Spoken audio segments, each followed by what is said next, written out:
Hello, everyone. Thank you for joining me today. The topic we are discussing today is one that can be both sensitive and incredibly important in the world of work, which is redundancy payments. Redundancy is never an easy subject, but understanding the legal framework helps ensure that both employers and employees are protected. This session is designed to give you a clear and practical understanding of when redundancy payments apply, when they don't, and the rules surrounding suitable alternative employment. By the end of this talk, you will have the knowledge you need to confidently navigate this area of employment law. Now let's see what Redundancy Payment Act says. The 1965 Act created a legal right for employees in genuine redundancy situations to receive a redundancy payment from their employer. This right applied even if the employee found another job immediately. For an individual to qualify for redundancy pay, certain conditions must be satisfied. So let's see what are the preconditions for the payment one by one. First, be an employee, meaning they work under a contract of employment. People working under contracts of services such as freelancers or self employed contractors are not eligible. Second, that he or she had been continuously employed for a requisite period, meaning they must have been continuously employed for legally required minimum period. Third, that he or she was dismissed, meaning they need to have been dismissed, and importantly, dismissal has a specific legal definition.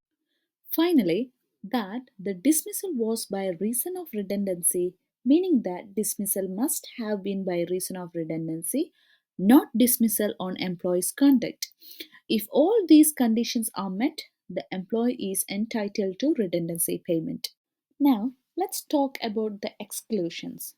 It is equally important to know who is excluded from receiving redundancy payments.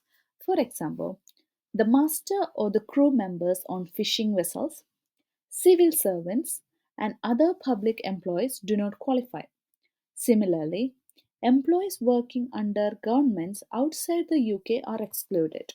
Domestic servants working in a private household where the employer is a close family member such as parent, child, grandparent, or siblings are also excluded. Additionally, if an employee is offered a suitable alternative role but chooses to end their contract during their statutory trial period without a valid reason, they lose entitlement. Lastly, employees dismissed for misconduct are not entitled to redundancy pay.